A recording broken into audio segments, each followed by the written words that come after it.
Marcus Rivera had learned to hate rainy Tuesday evenings in Chicago.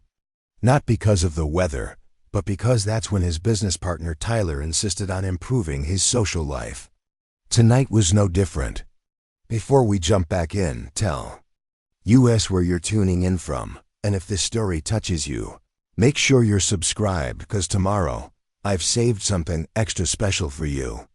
The October wind cut through downtown like a blade, and Marcus felt every shift and barometric pressure through the titanium and carbon fiber that had replaced his left leg below the knee. 3 years since the motorcycle accident, he still checked the weather religiously, not for small talk, but because storms made his prosthetic ache in ways that reminded him of everything he'd lost. "You can't hide behind quarterly reports forever," Tyler said, adjusting his tie as they navigated the crowded sidewalk toward Meridian Steakhouse. "Emma's friend is perfect for you. Rebecca Chun, corporate lawyer at Kirkland & Ellis, drives a Model S, graduated summa cum laude from Northwestern. She probably owns more designer shoes than my wife's entire closet." Marcus unconsciously adjusted his gait, the subtle pause in his step that only Tyler knew to look for. His prosthetic had been acting up all day, the hydraulic system responding sluggishly to the weather front moving through the city.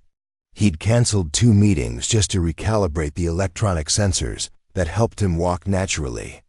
"I'm not hiding," Marcus muttered, pulling his Italian wool coat closer. At 32, he'd built Rivera Medical Technologies into a $200 million company specializing in next-generation prosthetics.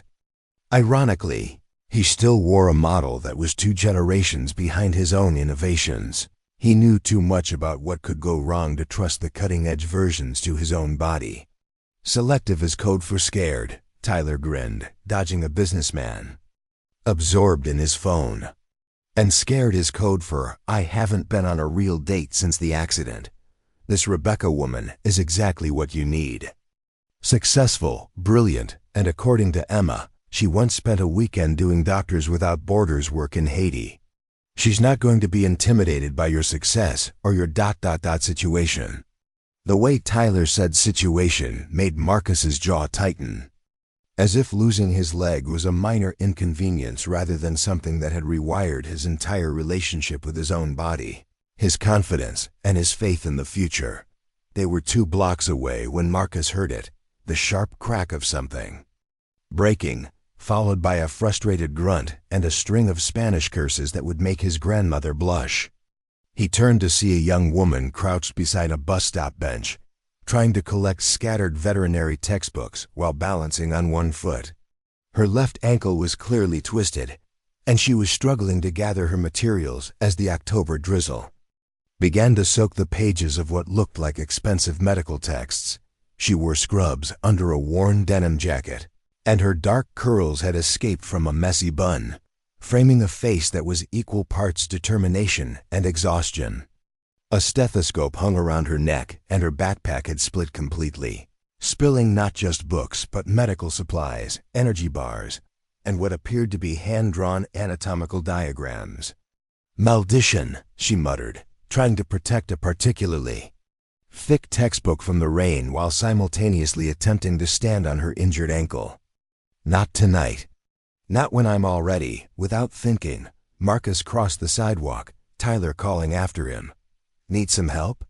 She looked up, raindrops clinging to her dark curls, and Marcus felt something shift in his chest. Her expression held a mix of pain, determination, and the kind of bone-deep tiredness that came from working multiple jobs while attending school. Her eyes were dark brown, almost black, and held an intelligence that seemed to catalog everything about him in a single glance. "I'm fine, just..." She tried to stand and immediately winced, nearly toppling over as her injured ankle refused to bear weight. "Dios mío, this is not happening right now." Marcus instinctively reached out to steady her, his hand finding her elbow. The touch sent an unexpected jolt through him. "Easy there. That ankle definitely isn't fine." Up close, he could see the exhaustion in her features, the kind that came from pulling all-nighters for finals while working shifts to pay for those. Same textbooks now getting soaked on the sidewalk. There was a small scar above her left eyebrow and a paint stain on her scrubs that suggested she'd been doing more than just studying today. "It's just a sprain," she said, but accepted his support. "I was rushing to meet someone and didn't see the pothole. Now my books are soaked and I'm already 20 minutes late." Marcus helped her gather the veterinary textbooks, noting the worn covers and highlighted pages. "Vet school?" "Final year," she nodded, attempting to put weight on her foot again. "Chloe Martinez," she added, as if manners demanded an introduction even in crisis. "Marcus, and you shouldn't be walking on that ankle." Tyler appeared beside them, checking his watch. "Marcus, we really should. Give me a minute," Marcus said, then turned back to Chloe. "Where were you headed? I can give you a ride." Chloe hesitated, glancing between the expensive suits and her own rain-soaked jeans. "The Meridian Hotel. I have a blind date that's probably already over thanks to this disaster." Marcus felt something click into place. The Meridian? Table. "F.O.R. Martinez?" Her eyes widened. "Wait, are you—" "Tyler said your friend would be tall, successful, and probably wearing a Navy suit." Marcus finished, a wry smile tugging at his lips. Tyler stepped forward, grinning despite himself. "Well, this is unexpected. Marcus Rivera, meet Chloe Martinez. Though apparently you've already met." 25 minutes later, they were seated in the Meridian's quiet corner booth, the restaurant's warm lighting a stark contrast to the storm raging outside. Chloe had adamantly refused the wheelchair the hostess offered, instead accepting Marcus's steady arm as she hobbled through the upscale dining room. Her ankle was now elevated on a cushioned chair, wrapped in a proper ice pack that Marcus had somehow convinced the kitchen staff to provide, along with an elastic bandage from their first aid kit. The juxtaposition wasn't lost on either of them. Her, in rain-dampened scrubs and worn sneakers, him in a perfectly tailored charcoal suit that probably cost more than her monthly rent. Yet somehow, it felt right. "So this is what a setup looks like in real life," Chloe said, carefully sipping the hot chocolate Marcus had ordered for her instead of coffee. Her hands were still cold from the rain, and she wrapped them around the ceramic mug gratefully. "My roommate Sophia promised me you'd be successful and kind." She conveniently left out the part about the sidewalk rescue missions. Marcus found himself genuinely smiling for the first time in weeks. There was something about Chloe that made him forget about the performance he usually put on during dates, the careful positioning, the strategic conversation topics, the constant awareness of his prosthetic and whether his date had noticed. "Tyler sold me on ambitious and down-to-earth," Marcus said, watching her face as she laughed. He somehow failed to mention the veterinary student part, or the fact that you apparently moonlight as a disaster magnet. "Hey, that pothole came out of nowhere," Chloe protested, but her eyes were dancing with humor. "And for the record, I'm usually much more graceful. Ask any of the dogs I work with. I'm like a ninja with a nervous chihuahua." "Is that what you want to do, work with small animals?" Chloe's expression grew more serious, passionate. "Actually, I'm specializing in rehabilitation and prosthetics for animals who've lost limbs due to accidents, birth defects, or cancer.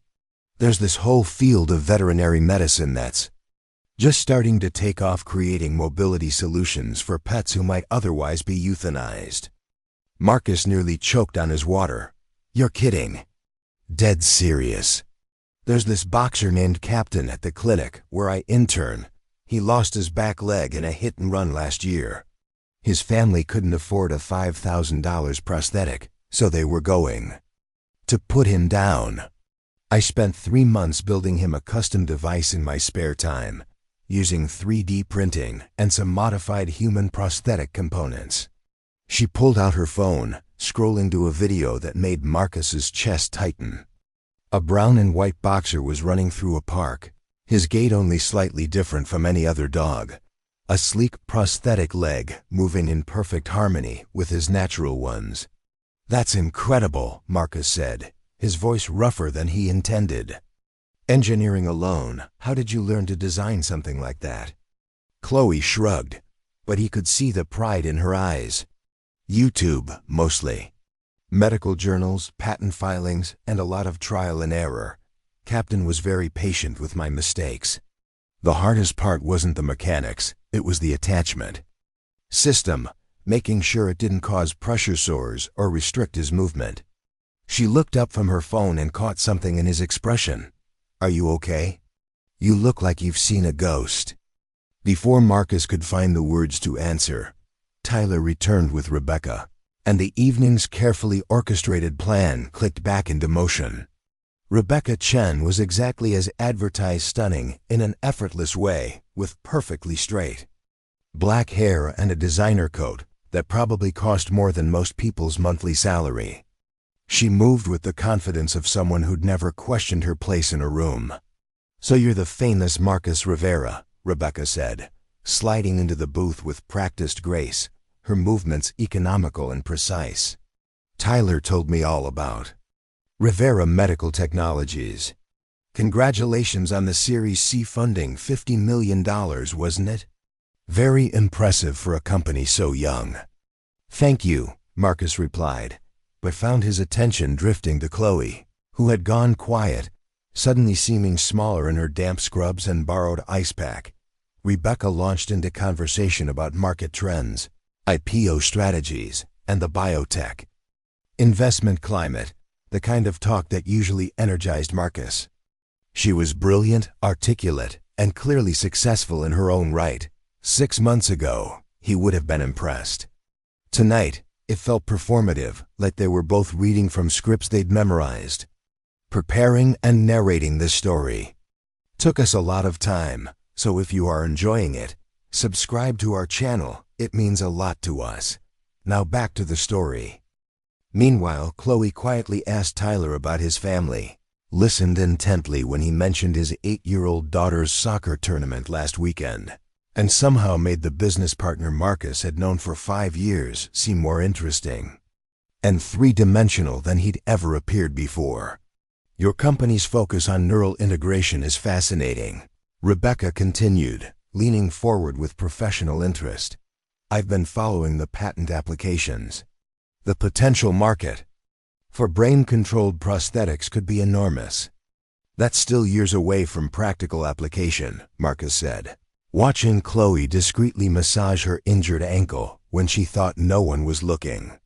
The current focus is on improving basic functionality and comfort. But surely the high-end market is where the real profit margins are, Rebecca pressed. Premium devices for clients who can afford the latest technology? Something about her tone, calculating, transactional, made Marcus's jaw tighten. He'd heard variations of this conversation 100 times, usually from investors who saw dollar signs where he saw human suffering. The goal isn't profit margins, he said quietly. It's helping people walk again. Chloe looked up at that, meeting his eyes with something that might have been understanding. Of course, Rebecca said smoothly, but sustainable business models are important too. You can't help people if you're not financially viable. Your ankle's getting worse, Marcus observed, ignoring Rebecca's comment and focusing on the way Chloe was holding herself.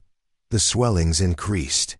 It's fine, Chloe said quickly, but her voice was strained. It's not, Marcus said firmly, his medical knowledge overriding social politeness. You need X-rays. That could be more than a sprain, Rebecca raised an eyebrow. Surely that's a bit dramatic for a twisted ankle? Actually, Chloe said quietly, I think he's right. It's throbbing pretty badly. Marcus was already signaling their waiter. Can you call us a cab to Northwestern Memorial and wrap up some ice to go? I can't afford, Chloe started. It's handled, Marcus said simply. No arguments. Rebecca's expression shifted from annoyed to calculating. How considerate. Though perhaps we could just call her an Uber? Our dinner reservations are canceled, Marcus said, standing and reaching for his jacket. Chloe, let me help you up. As Marcus supported Chloe's weight, helping her navigate the narrow space between table and booth, Disaster struck in the most unexpected way. His prosthetic leg, which had been protesting the weather all evening, suddenly locked completely. The hydraulic system that controlled his ankle joint froze mid-step, and the electronic sensors that helped him maintain balance went haywire, sending conflicting signals to his brain. For a moment that felt like an eternity, Marcus found himself fighting physics and failing. The carefully calibrated technology that usually moved seamlessly with his body became dead weight, throwing off his center of gravity at the worst possible moment.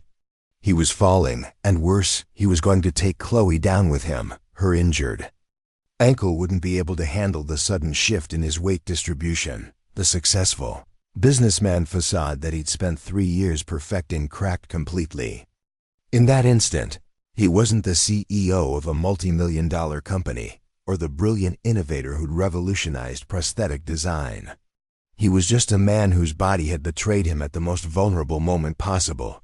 But Chloe immediately sensed the change in his balance, the way his grip on her arm shifted from supportive to desperate. Without hesitation, she became his anchor instead of his burden. Her veterinary training kicked in the same instincts that helped her handle panicked animals, made her unnaturally good at reading body language and responding to crisis. "I've got you," she said quietly, shifting her weight despite her injured ankle, her free hand finding his waist to help stabilize him. She didn't ask questions, didn't stare at his leg, didn't make a scene. She just became the support he needed while he fought with the manual override controls built into his prosthetic's knee joint. Tyler started to move forward, concern etched across his features, but Chloe had already helped Marcus regain his footing. She remained perfectly still, letting him use her as a brace while he reset his leg's calibration system with the subtle finger movements he'd practiced thousands of times. Rebecca, meanwhile, had taken a clear step backward, her professional composure cracking as she processed what she was witnessing. The calculation in her eyes was unmistakable. This was a complication she hadn't bargained for. "Thank you," Marcus said quietly to Chloe, his voice rough with a mixture of gratitude and embarrassment he hadn't expected to feel. His leg was responding normally now, but the moment of vulnerability hung between them like a bridge neither had planned to cross. "Partners help each other stand," she said simply, her dark eyes steady on his. "That's what this is, right? Partnership?" The word hit him harder than his prosthetic's malfunction had. Partnership. Not charity, not pity, not the careful politeness most people offered when they discovered his situation. Just simple, matter-of-fact partnership. 8 months later, Marcus stood in the packed auditorium of the University of Illinois College of Veterinary Medicine, watching Dr. Chloe Martinez cross the stage to receive her degree. She moved with quiet confidence now, her gait steady and sure, no trace of that twisted ankle that had brought them together on a rainy October evening. The past months had been a revelation. Chloe had thrown herself into understanding every aspect of his work, spending evenings in his lab asking questions that forced him to see his own innovations through fresh eyes.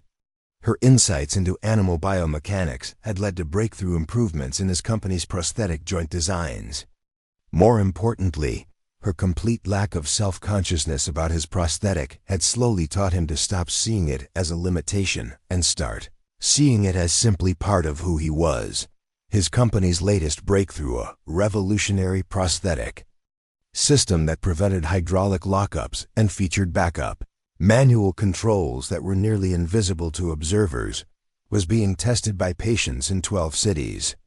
The technology that had failed him that night at the restaurant had been completely redesigned, partly inspired by Chloe's work with animal prosthetics, where weight distribution and balance were even more critical than in human applications. "She's incredible," Tyler said, appearing beside Marcus with his wife Emma and their daughter Madison in tow. "Who would have thought our matchmaking disaster would create the perfect storm?" Marcus smiled, his hand moving unconsciously to the small velvet box in his jacket pocket. Inside was a ring, but not just any ring. He'd spent weeks designing it himself, incorporating elements that only Chloe would understand. A subtle titanium inlay that matched the material in his prosthetic, and tiny sapphires arranged in a pattern that mimicked the neural pathways they'd mapped together in his lab. The inscription inside was engraved in both English and Spanish. Juntos nos levantamos. Together we rise. After the ceremony, as families and friends celebrated in the lobby, Chloe found him near the windows overlooking the campus quad. Graduation cap was slightly askew, her face glowing with accomplishment, and she wore the same expression of determined joy he'd fallen in love with 8 months ago. "Dr. Martinez," Marcus said formally, then broke into the smile reserved only for her. "How does it feel to officially be smarter than me?" "I was always smarter than you," she teased. Then her expression grew more serious. "It feels like the beginning of something bigger. Dr. Hendricks offered me a position with the university's new veterinary prosthetics program. Full research funding, graduate students, the works." Marcus felt his heart skip. They'd talked about this possibility, but hearing it confirmed made everything feel more real. "That's incredible, Chloe. You deserve this." "There's just one problem," she said, stepping closer to him. "The program requires a collaboration with a human prosthetics company for cross-species research applications. Dr. Hendricks suggested I might know someone in the field." Before she could continue, Marcus dropped to one knee, both knees actually. His prosthetic and his natural leg, both firmly planted on the polished marble floor. The conversations around them began to quiet as people noticed what was happening. "Chloe Martinez," he said, pulling out the ring box with hands that trembled slightly. 8 months ago, you helped me stand when I was falling. Not just physically, but in every way that mattered. You saw past the successful businessman to the man who was afraid to be vulnerable, afraid to trust his own body, afraid to believe that someone could love all of him, even the parts that weren't original equipment." Chloe's hand went to her mouth, tears starting to flow. "I love your passion for healing, your terrible taste in coffee shops, the way you talk to animals like they're people, and how you made me fall in love with who I am when you're around. Will you marry me?" "Yes," she whispered, then louder, "yes. But only if you promise to keep being the kind of man who stops for strangers on sidewalks." As he slipped the ring onto her finger, the crowd erupted in applause. But Marcus only had eyes for Chloe, the woman who had taught him that sometimes the best partnerships begin when we stop trying to appear perfect and start being real. Tyler later claimed credit for the entire romance, telling anyone who would listen that he'd planned the rain, the pothole, and the prosthetic malfunction. Marcus and Chloe just smiled and let him take the credit. They knew the truth. The best love stories don't start with perfect plans. They start when someone sees you stumble and chooses to help you stand, no questions asked. 2 years later, their wedding featured a reading from Chloe's favorite poem. Love is not about finding someone to live with. It's about finding someone you can't imagine living without. And in the audience, watching his business partner marry the woman who had changed everything, Tyler wiped away a tear and started planning his next matchmaking attempt. The next morning, Marcus sat in his Lakeshore Drive penthouse staring at his phone. Chloe's number was already saved in his contacts. He'd entered it the moment he got home, but hadn't found the courage to use it yet. His prosthetic lay on the charging dock beside his bed, the LED indicators showing green across all systems. After last night's malfunction, he'd run a full diagnostic. Everything checked out perfectly, which somehow made the failure feel worse. His phone buzzed. A text from an unknown number. "Hope your leg is feeling better today. Also hope you know that what happened doesn't change anything about who you are." Dr. Martinez, almost smiley face. Marcus stared at the message for a full minute before typing back. "How did you get my number?" "Tyler gave it to me. He also gave me your company's address. I have something to show you." An hour later, Chloe stood in the lobby of Rivera Medical Technologies. Still wearing scrubs from her overnight shift at the animal hospital, a large portfolio case slung over her shoulder. The building's glass and steel architecture gleamed in the morning sun, and Marcus watched from his office window as she spoke animatedly with the security guard, probably charming her way past the visitor protocols. "She's here to see me," Marcus said into his intercom. "Sir, she doesn't have an appointment. Send her up." When Chloe stepped off the elevator onto the 10th floor, she let out a low whistle. "Okay, I knew you were successful, but this is wow." She gestured at the floor-to-ceiling windows overlooking Lake Michigan, the modern art installations, the sleek conference rooms filled with engineers and prototypes. "It's a bit much," Marcus admitted, suddenly seeing his workspace through her eyes. "No, it's impressive. You built this after your accident?" "Because of my accident," he corrected. "I couldn't find prosthetics that worked the way I needed them to, so I decided to make better ones." Chloe nodded, her expression thoughtful. "Can I show you something?" She opened her portfolio, revealing detailed technical drawings that made Marcus's breath catch. The sketches showed prosthetic designs unlike anything he'd seen: lightweight, modular, with joint systems that mimicked natural animal movement patterns. But it wasn't just the engineering that impressed him.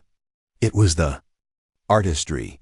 Each drawing was beautiful functional art that captured not just the mechanics, but the grace of movement. "These are incredible," Marcus said, studying a design for a 3-legged dog's rear limb replacement. "The weight distribution system alone. How did you figure out the torque calculations?" "Trial and error, mostly. And about 6 months of physics tutorials on Khan Academy." She flipped to another page. "But look at this one." The next drawing showed a human prosthetic leg, but incorporated design elements from her animal work, a honeycomb internal structure that reduced weight while maintaining strength, a joint system that allowed for more natural movement, sensors positioned to provide better feedback. At the bottom of the page, in small print, she'd written, "For when technology fails, backup systems activate." "You designed this for me," Marcus realized. "I designed it because of you," Chloe said. "After last night, I couldn't stop thinking about what happened. Your prosthetic failed at the worst possible moment, and there was no redundancy, no backup plan. That's not good engineering." Marcus looked up from the sketches. "You stayed up all night drawing prosthetic designs for a man you barely know?" "I stayed up all night thinking about a man who stopped to help a stranger, then trusted that same stranger enough to be vulnerable in front of her." Chloe's cheeks flushed slightly. "And yes, I may have gotten a little obsessed with the engineering problem." A week later, Marcus picked Chloe up from her apartment in Rogers Park. The building was a far cry from his penthouse peeling paint, a broken buzzer system, and stairs that creaked with every step. But Chloe's 3rd-floor unit was warm and lived in, filled with veterinary textbooks, half-finished sketches, and a fat orange cat named Newton, who immediately claimed Marcus's lap. "Fair warning," Chloe said, emerging from her bedroom in a simple black dress that somehow made her more beautiful than any designer gown could have. "Newton doesn't like most people. If he's purring in your lap, it means you're officially approved." "Good thing I like cats," Marcus said, scratching behind Newton's ears. "Though I have to ask, Newton, named after Isaac Newton, he has a tendency to knock things off high surfaces and then look surprised when gravity works." Their official first date was at a small Ethiopian restaurant in Lincoln Park, chosen because Chloe had mentioned she'd never tried Ethiopian food and Marcus knew a place where they could eat with their hands. Less chance of his prosthetic causing issues with utensils if the weather acted up again. "So," Chloe said, tearing off a piece of injera bread, "tell me about the accident, if you want to." Marcus had told the story dozens of times to doctors, therapists, insurance adjusters. But somehow telling Chloe felt different. "I was 29, riding my motorcycle back from a client meeting in Milwaukee. It was raining, seems to be a theme in our relationship, and a semi-truck ran a red light. I don't remember the impact, just waking up in the hospital 3 days later, and the doctor explaining that my left leg couldn't be saved. That must have been terrifying. The physical recovery was hard, but the mental part was worse. I'd been a runner in college, played soccer, climbed mountains. Suddenly I couldn't trust my own body to get me across a room without falling down. Chloe reached across the table and covered his hand with hers. But you kept going. You built a company, created technology that helps other people. I hid, Marcus interrupted. I threw myself into work because it was safer than trying to leave. Easier to design prosthetics than to actually trust mine with anything that mattered. Like dating? Like dancing, like hiking. Like believing someone could see me as whole instead of broken. Chloe was quiet for a moment. You know what I see when I look at you? What? Someone who survived something that should have destroyed him and turned it into a way to help others survive too. Someone who stopped to help a stranger even though he had every reason to keep walking. Someone whose prosthetic leg is just another part of who he is, like my terrible eyesight or Newton's attitude problem. Marcus felt something shift in his chest, a wall he'd spent 3 years building starting to crack. You make it sound simple. Maybe it is simple. Maybe we just make it complicated because we think we have to.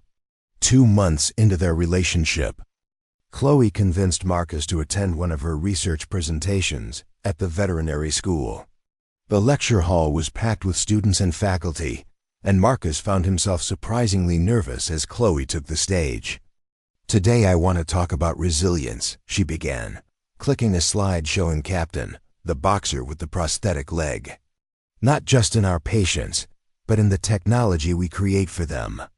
What followed was 45 minutes of the most innovative thinking Marcus had heard in years. Chloe presented her research on adaptive prosthetics devices that learn from their users' movement patterns, adjusted to different terrains automatically, and most importantly, had multiple backup systems that activated when primary systems failed. During the Q&A session, a professor raised his hand. Dr. Martinez, this is fascinating work, but the engineering challenges seem enormous. How would you even begin to develop the mechanical systems for this kind of adaptability? Chloe smiled. Actually, I've been collaborating with Rivera Medical Technologies. Marcus Rivera, the founder, has agreed to help prototype the first hybrid human veterinary prosthetic system. Marcus nearly fell out of his chair. They'd talked about her research, but she'd never mentioned formal collaboration. After the presentation, he found her in the hallway, surrounded by excited students and faculty. Collaboration? He asked when. The crowd finally dispersed. I may have been a little presumptuous, Chloe admitted. But your company has the resources to build what I've designed, and my research could revolutionize your products. Plus, I thought you might like an excuse to spend more time with me in a professional setting. You want to work together? I want to change the world together. Starting with better prosthetics for everyone who needs them, two-legged and four-legged. Marcus looked at her, really looked. 6 months ago, he'd been a successful but isolated man, hiding behind his achievements. Now he was standing in a veterinary school, talking about collaborative research with a woman who'd somehow made him believe in possibilities again. Okay, he said. Let's change the world.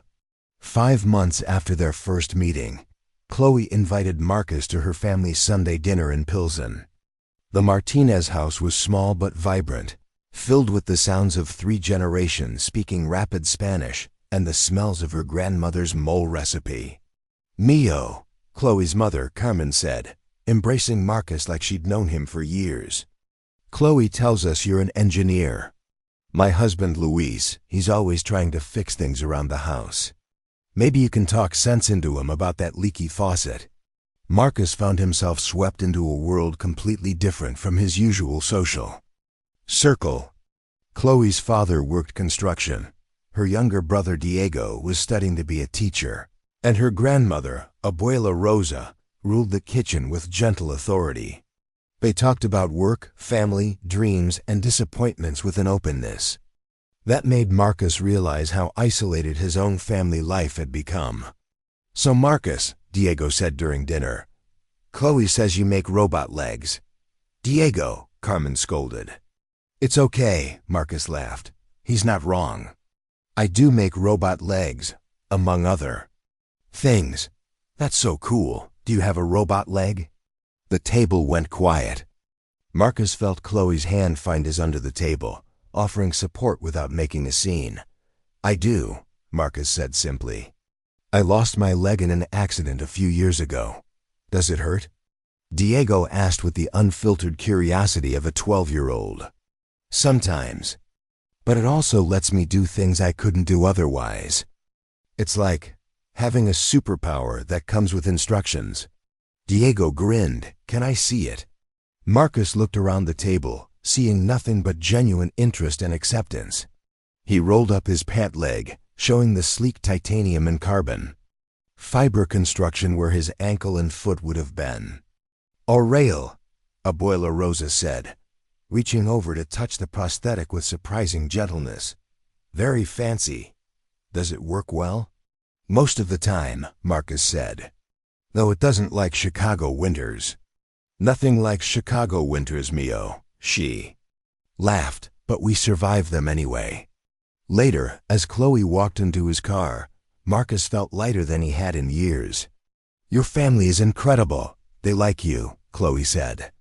"Abuela Rosa asked if you're going to marry me." Marcus stopped walking. "What did you tell her?" "I told her that was up to you."